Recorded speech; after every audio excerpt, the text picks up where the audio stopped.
तुम्हें जीवन में ऊब नहीं आई, अभी भी रस कायम, अभी भी आशा बनी, अभी भी तुम सोचते हो कि मिल जाएगा सुख वहां, अब तक नहीं मिल पाया क्योंकि तुमने ठीक से कोशिश नहीं की।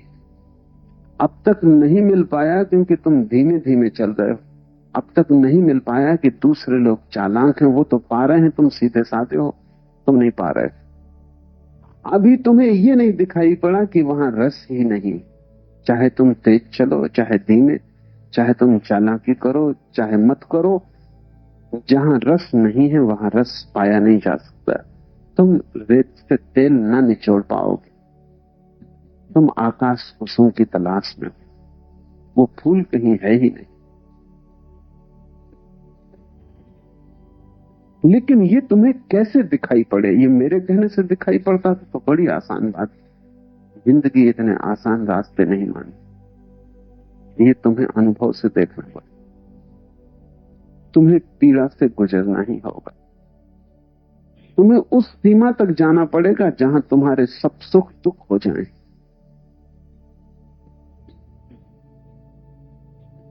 इसे स्मरण रखो, जहां तुम्हारे सब सुख दुख हो जाएं, वहीं संन्यास का जन्म, और वहीं से दिए के नीचे का अंधेरा मिटना शुरू होता, क्योंकि तब रोशनी भीतर लौटने लगती। तब ये यात्रा समाप्त हुई, बाहर कुछ भी नहीं। परिपूर्ण मन से ये जानकर कि बाहर कुछ भी नहीं है, फिर तुम पूरे के पूरे भीतर लौट आते हो। पूरे बाहर चले जाओ। डर क्या है? भयभीत किससे हो? भय के कारण बाहर नहीं जा रहे। बाहर न जाने के कारण बाहर में रस बना हुआ है।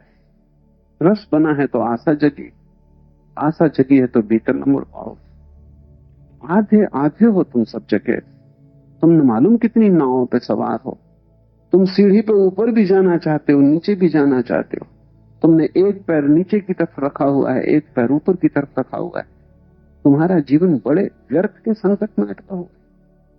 मैं तुमसे कहता हूं तुम में पाप में रस है, तुम पूरे पापी हो जाओ, तुम उसमें ही पूरे डूबो। अभी तुम पुण्य की चिंता छोड़ दो, लेकिन तुम अपने को ही धोखा देते हो। तुम कहते हो कि दोनों संभालना ज्यादा ठीक, थोड़ा पुण्य भी संभाले रखो, थोड़ा पाप भी संभाले रखो। वैश्या के घर भी जाते रहो, मंदिर में दान भी करते रहो,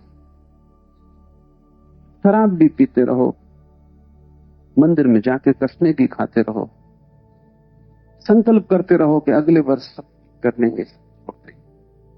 बस एक ही साल की बात और कि आज का ही सवाल है, कल से तो सब ठीक कर लेना है। मुल्ला नसरुद्दीन ने एक बार कसम खा ली कि अब शराब नहीं पीना। कुछ भी हो, शराब घर के सामने आया, बड़ी बेचैनी होने लगी, और उसने कहा कि कुछ भी हो जाए, शराब में पीने वाला नहीं। कोई 20 कदम आगे तक गया, फिर उसने अपनी पीठ ठोकी। शाबाश नसरुद्दीन, इतनी हिम्मत की कि शराब घर के आगे से निकल गया और भीतर न गया। अब इस खुशी में तुझे पिलवाते हैं। तब उसने जाकर दुगनी पी ली। वो सभी कसम खाने वालों के साथ यही हो रहा है।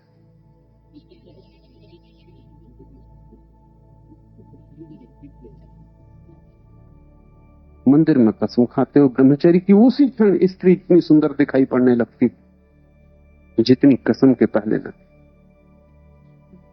तुम्हारी कसमें भी स्वाद को जगाने का उपाय तो नहीं। स्त्री में रस हो रहा होता है तो तुम ब्रह्मचर्य की कसम खा लेते, उससे रस वापस लौट आता है। भोजन से ऊबने लगते हो तो उपवास कर लेते हो, उससे रस लौट आता है। सभी विपरीत चीजें रस को जन्माती। मनोवैज्ञानिक कहते हैं कि पति पत्नी को एक ही कमरे में नहीं रहना चाहिए, उससे रस क्षीण होता है।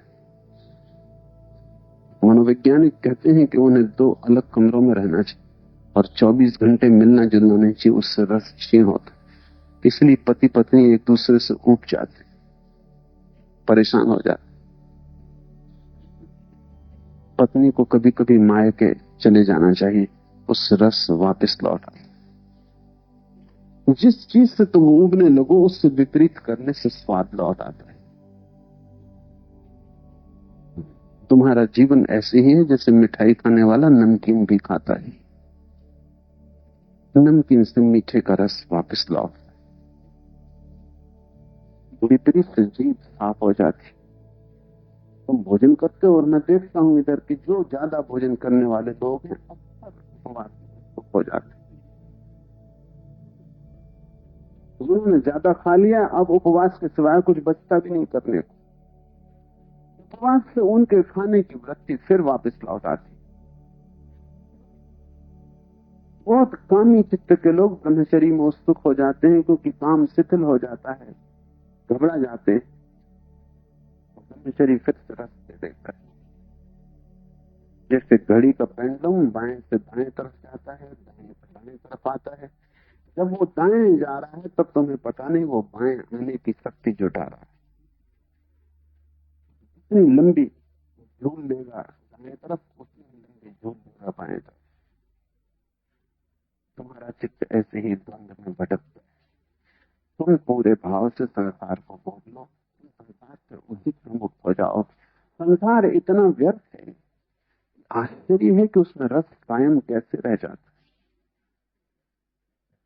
उसमें रस कायम रह जाता होगा तो उसका कारण एक ही है कि तुमने पूरी आंख खोल के नहीं।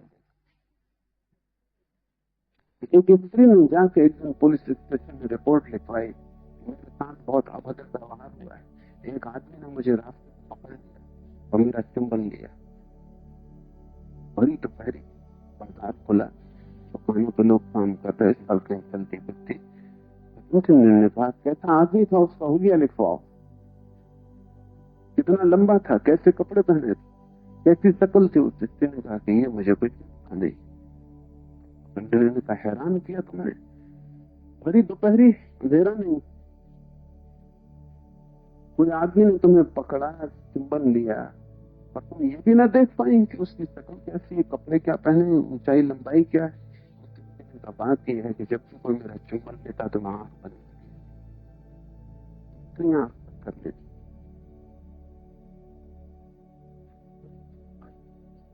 तुम संसार में तो हो लेकिन करके या आदि तुम संसार का होलिया नहीं पहचान पाते, रात रंग नहीं समझ।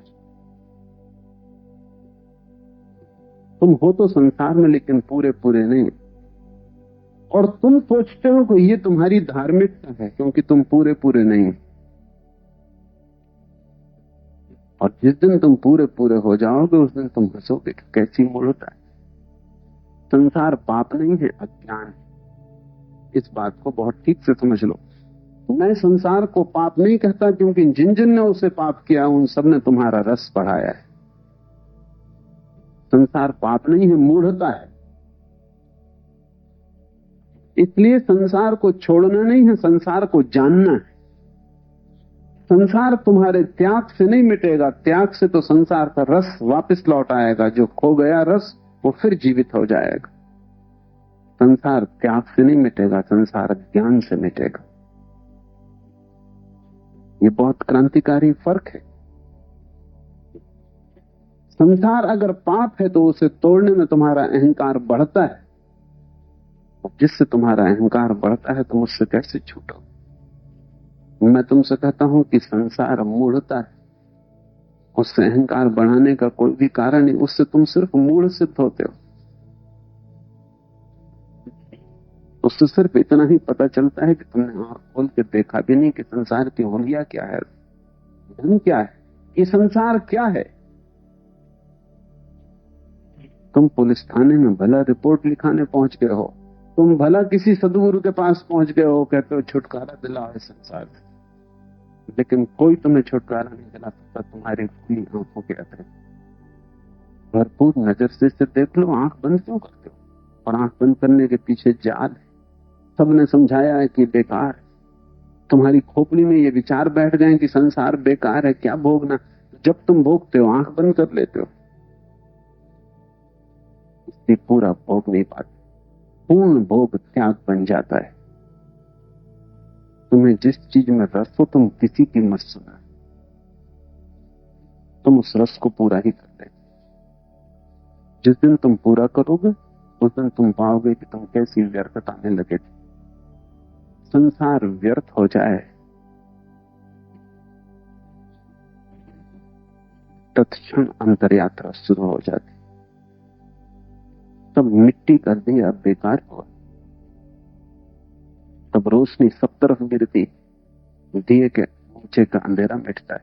इसे समस्त ज्ञानियों ने आत्मज्ञान क्यों कहा है, लेकिन आत्मज्ञान के पहले एक शर्त है, और वो है संसार ज्ञान।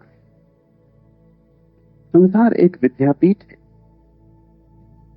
एक अनुभव का विस्तार है। उस अनुभव को तुम कच्चा कच्चा क्यों लेते हो? उसे पकने क्यों नहीं देते कि वो खुद गिर जाए? कच्चे फलों को तोड़ना पड़ता है, तोड़ने से फल को भी घाव लगता है, वृक्ष को भी घाव लगता है, पके फल चुपचाप गिर जाते, उन्हें तोड़ना भी नहीं पड़ता। आज ही सुबह में देखा, बादाम के वृक्ष पर पत्ते पक गए, पका पत्ता ऐसा गिरता है, वृक्ष को भी पता नहीं चलता, पत्ते को भी पता नहीं चलता, चुपचाप गिर जाता, कहीं कोई घाव नहीं छूटता। जिस दिन संसार का ज्ञान ठीक ठीक हो जाता है, पक गए। और पका हुआ त्याग ऐसा है जैसे पका हुआ पत्ता, पका हुआ वृक्ष, कहीं कोई खबर नहीं होती। तब तुम जाकर शोरगुल ना मचाओगे कि मैंने त्याग कर दिया, ये तो कच्चे टूट गए फलों का लक्षण। तब तुम जाकर डुंडी ना पीटोगे गांव में कि देखो मैंने त्याग कर दिया। तब तुम किसी से न कहोगे कि मेरी शोभा यात्रा निकालो कि मैंने त्याग कर दिया, देखो मैंने सब संसार छोड़ दिया। अगर सच में ही तुम्हें अनुभव हो गया कि संसार व्यर्थ है, तो क्या तुम कहोगे कि मैंने उसे छोड़ दिया? क्या तुम्हारे भीतर त्याग की अस्मिता निर्मित होगी? तुम रोज अपने घर के बाहर कचरा फेंकते हो, क्या तुम मोहल्ले में जाकर खबर करते हो कचरे का त्याग कर दिया? आज फिर किया, फिर से छोड़ा। अगर तुम ऐसा करोगे तो मोहल्ले के लोग तुम्हें विकसित समझेंगे। मोहल्ले के लोग समझेंगे कि कचरा भी छोड़ते हो, उसका अर्थ हुआ कि कचरे में बड़ी पकड़। जब भी तुम किसी त्यागी को पाओ जो त्याग में रस ले रहा हो, तो समझना कि अधूरा छूट गया, कच्चा टूट गया, और जो कच्चा टूटा है उसे वापस लौटना पड़ेगा। पके बिना छुटकारे का कोई मार्ग नहीं। नीचे का एक बहुत प्रसिद्ध वचन है, राइपननेस इज ऑल, पक जाना सब कुछ। तो मैं भी तुमसे यही कहता हूं कि पक जाना सब कुछ। समय मत हो, पको, परिपक्व हो जाओ। सुनी हुई बातों के कारण नहीं, अपने ही अनुभव से पाओ कि व्यर्थ क्या है, तब छोड़ना भी नहीं पड़ता। तुम्हें पता भी नहीं चलता कब छूटना शुरू हो गया, व्यर्थ छूटता चला जाता है। जिस जिस व्यर्थ छूटता है सार्थक उभरता है, निर्मित होता है। व्यर्थ के हटते ही रोशनी भीतर लौटनी शुरू होती। यही प्रयोजन है इस वचन का। मनुष्य की सबसे बड़ी कठिनाई मनुष्य का अपने प्रति ही अज्ञान। दिए के नीचे जैसे अंधेरा होता है, वैसे ही मनुष्य उस सत्ता के प्रति अंधकार में है जो कि उसकी आत्मा है। हम स्वयं को नहीं जानते, और तब यदि हमारा सारा जीवन ही गलत दिशाओं में चला जाए तो आश्चर्य करना व्यर्थ। तुम गलत कामों को तो बदलने की कोशिश करते हो, लेकिन तुम ये कभी नहीं देखते कि गलत काम तुमसे पैदा हो रहे हैं। तुम एक गलत काम को बदलोगे, तुमसे दूसरा गलत काम पैदा हो जाए। मेरे पास लोग आते हैं, वो कहते हैं मुझे सिगरेट पीनी छोड़। मैं उनसे कहता हूं कि सवाल तुम्हारा है, तुम्हारी सिगरेट पीना छोड़ा दूंगा, कल तुम इसकी जगह कोई और परिपूरक खोजो, तम्बाकू खाओगे, सूंघनी सूंघोगे, तुम कुछ ना कुछ करोगे। क्योंकि सवाल सिगरेट पीने का नहीं है, ये सिगरेट पीना ऊपर से आ गया कृत्य नहीं, तुम में लगा फल। इसको तुम तोड़ दो, दूसरा फल लगेगा। तुम अपने कृत्यों को बदल के क्या करो? तुम अपने आत्मा को जानने की कोशिश करो। जिस दिन तुम अपने को जानोगे तुम्हारे कृत्य बदलने शुरू हो जाएंगे। लेकिन अक्सर लोग कृत्य को बदलने में लगते हैं क्योंकि वो आसान है, उसमें कोई अड़चन नहीं। तुम 7 बजे सोकर उठते हो, 5 बजे उठ सकते हो, तो 4-8 दिन परेशानी होगी। अगर जिद्दी स्वभाव के हुए, थोड़ी लट्ठ प्रकृति के हुए, तो 4-8 दिन में 5 बजे उठने लगोगे।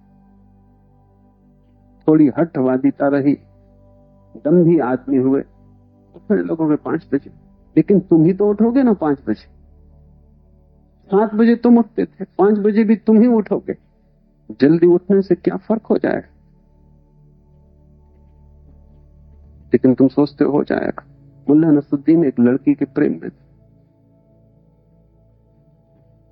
सभी प्रेमी अपने प्रेम की प्रशंसा करते। उस लड़की से कह रहा था कि सुबह उठते ही तेरा नाम लेता। तो उस लड़की ने कहा यही तो तुम्हारा भाई कहता। नसरुद्दीन ने कहा लेकिन एक बात ख्याल रखना, मैं उससे पहले सोकर उठ। पहले सोकर उठ के भी तुम नाम लोगे भगवान कैसे? क्या 7 बजे लेते कि 5 बजे लोगे? तुम ही लोगे ना। 7 और 5 से तुम में क्या फर्क पड़ता है? कोई भी फर्क नहीं। लेकिन ये आसान, कृत्य को बदलना आसान, क्योंकि कृत्य ऊपरी बात, कपड़े बदलने जैसा है। ये पहना दूसरा पहन लिया। स्वयं को बदलना असली सवाल है। लेकिन स्वयं को बदलने की पहली शर्त कि दिए के तले का अंधेरा मिटे। वहां अंधेरा है जहां तुम हो, वहां तुम जाओगे तो सदा अंधेरा पाओगे।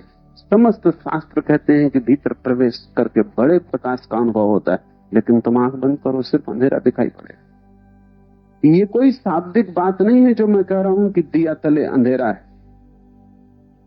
समस्त वेद, उपनिषद, कुरान, बाइबल, धम्मपद, सभी का एक बारे में सहमति है कि भीतर अनंत प्रकाश है। लेकिन तुम जाओ, आंख बंद करो, जैसे आंख बंद करते हो अंधकार। क्या मामला है कि ये सारे लोग भ्रांति में थे?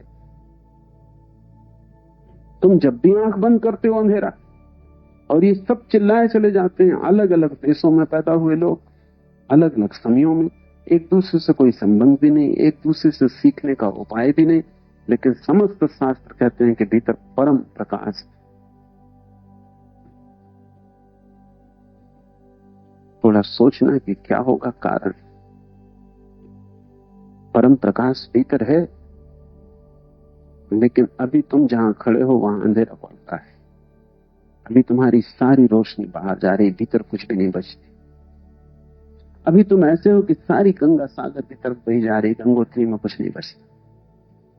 गंगोत्री खाली हो जाए, पानी भाग रहा है बाहर की तरफ, बाहर की तरफ, दूर जा रहा है अपने से। भीतर सब रिक्त होता जा रहा है। और ऐसा अगर होता रहे तो कितना ही प्रकाश तुम्हारे भीतर हो, अंधकार हो जाए। वैज्ञानिक कहते हैं कि हमारा जो सूरज ये 4000 साल में बुझ जाएगा, क्योंकि रोशनी बाहर जा रही है। विराट है, पृथ्वी से 60,000 गुना बड़ा है, अनंत क्षमता का है, लेकिन वो भी चुक जाएगा। 4000 साल में सूरज भी खाली हो जाएगा, क्योंकि प्रकाश बाहर चला जा रहा है। तुम सूरज से भी बड़ी क्षमता के हो। कबीर ने कहा है जैसे हजारों सूरज एक साथ जल जाएं, ऐसा वहां प्रकाश है,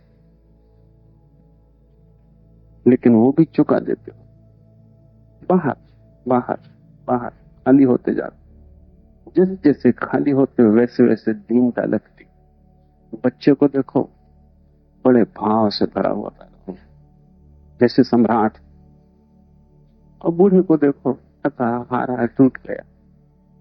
जिब्रान की छोटी सी कहानी है। एक लोमड़ी सुबह सुबह उठी, उसने अपनी छाया देखी। सुबह का सूरज उग रहा था, उसकी छाया बहुत बड़ी थी। उसने कहा आज तो एक ऊंट मिले खाने को तभी हल होगा। इतनी बड़ी छाया थी, एक ऊंट से कम में पेट ना भरेगा।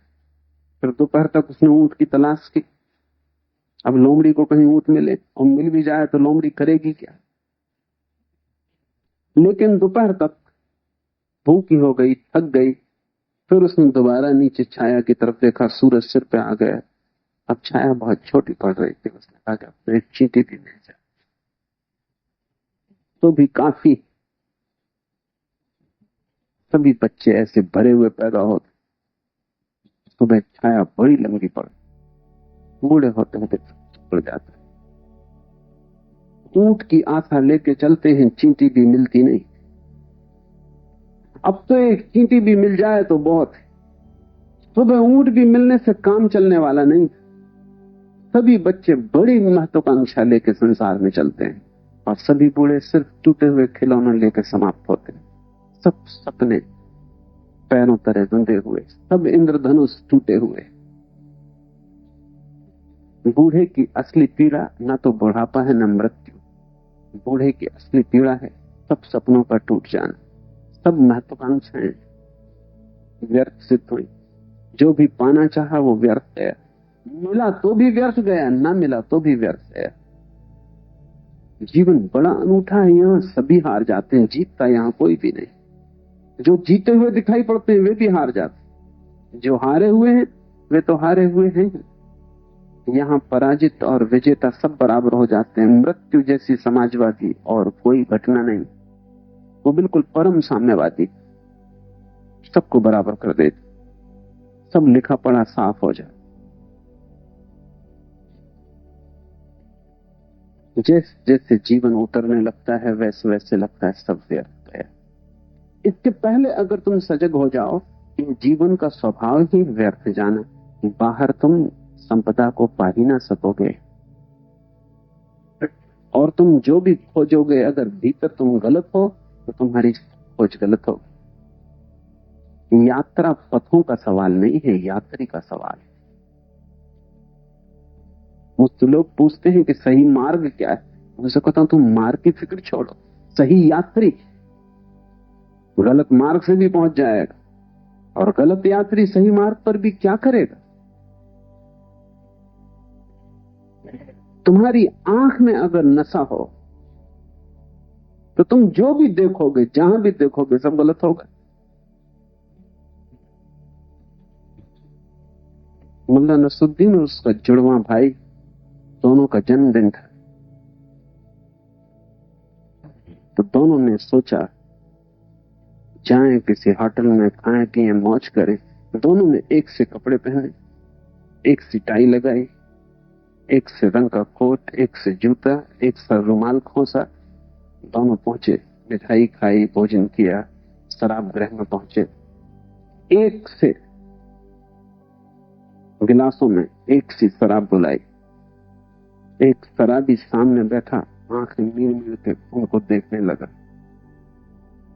कई बार आंखें मीर के देखा तो नसरुद्दीन हंसा। उसने कहा कि परेशान ना हो, नशे के कारण तुम्हें गलत दिखाई पड़ रहा है ऐसा मत सोचो, या एक का दो दिखाई पड़ रहा है ऐसा भी मत सोचो, हम दो जुड़वा भाई हैं। उस शराबी ने फिर से आंख मेरी और कहा कि तुम चारों। उसको चार दिखाई पड़ रहे हैं।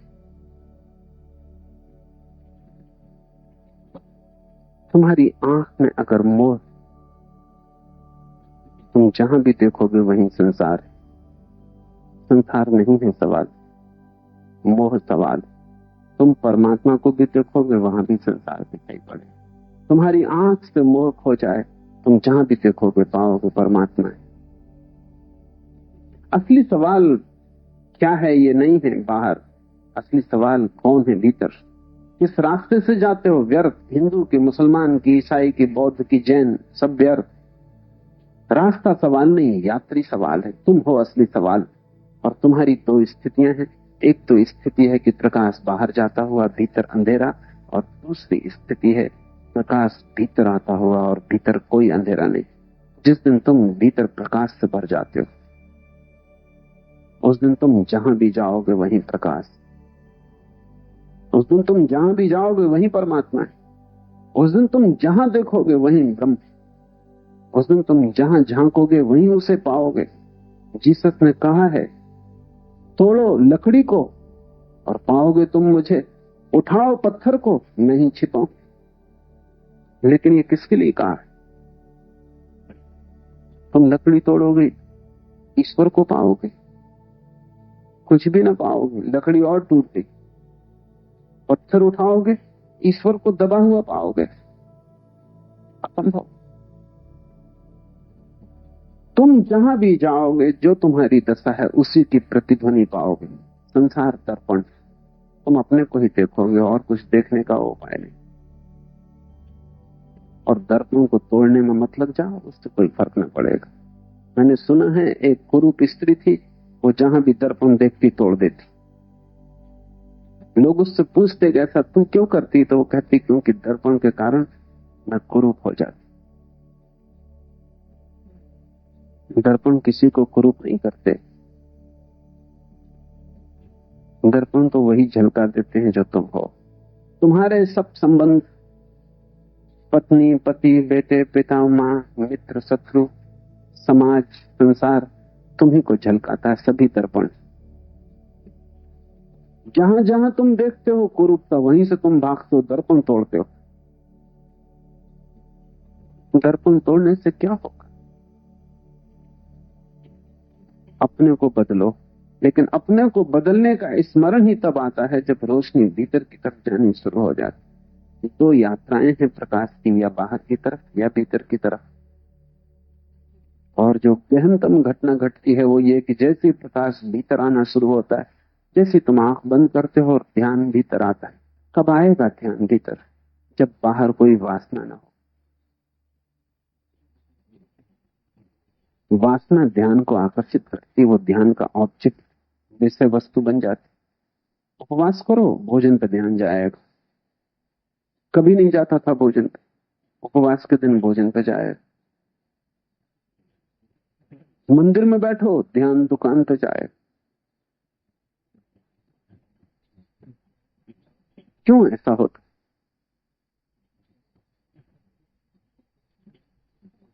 जिस चीज का भी मन में वासना है, चाह है, जब तुम उसे छोड़ते हो तो वो सारी प्रगाढ़ता से ध्यान को आकर्षित करती। आंख बंद करते हो, भीतर ध्यान क्यों नहीं जाता है? क्योंकि अभी बाहर चाहे कायम, निर्वासना हुए ध्यान में। क्या करो? साधु संत समझाते हैं वासना छोड़ो। काश इतना आसान होता। ये ऐसे ही जैसे किसी को बुखार चढ़ा है, तुम बड़े ज्ञानी हो, उसको कहो बुखार छोड़ो, औषधि बताओ कुछ। ये तो वो भी चाहता है कि बुखार छोड़ दे, लेकिन छोड़े कैसे? तुम कितने कहो कि तुम ही बुखार को पकड़े हुए, बुखार तुम्हें नहीं पकड़े हुए, फिर भी वो कहेगा कि मैं क्या करूं, कैसे छोड़ूं? बुखार है, औषधि चाहिए। क्या है औषधि? इस संसार से चाहे टूट जाए, एक ही औषधि मैं अनुभव कर पाता हूं, और वो ये है कि तुम बहुत सजगता से संसार को भोगो। बेहोशी में भोगोगे, ये संसार कभी भी तुमसे छूटेगा ना। तुम सजगता से भोगो। जहां जहां संसार कहे यहां रस है, वहां वहां जाओ, वहां वहां पूरा ध्यान लगा दो। भूल जाओ परमात्मा को, भूल जाओ आत्मा को, भूल जाओ सदगुरुओं को, शास्त्रों को, पूरा ध्यान वहां लगा दो और पूरे ध्यान से भोग लो। जिस चीज को तुम पूरे ध्यान से भोग लोगे वही व्यर्थ हो जाएगी। सार्थकता वहां है नहीं। संसार को व्यर्थ करो, संसार को चुका दो, तुम अचाह से भर जाओगे। और जब अचाह होगी तब भीतर ध्यान ले जाने में क्या अड़चन? अड़चन खत्म हो गई, बाधा कोई ना रही। तब बिना विधि के भी ध्यान भीतर जाता है। विधियों की तो जरूरत इसीलिए है क्योंकि तुम बिल्कुल अस्त व्यस्त। तब तुम आंख बंद करो, ध्यान भीतर जाता है। आंख खोलो, ध्यान बाहर जाता है। हाथ से किसी को छुओ, स्पर्श दूसरे को मिलता है। मत छुओ, फिर बैठ जाओ, खुद का स्पर्श हो जाता है।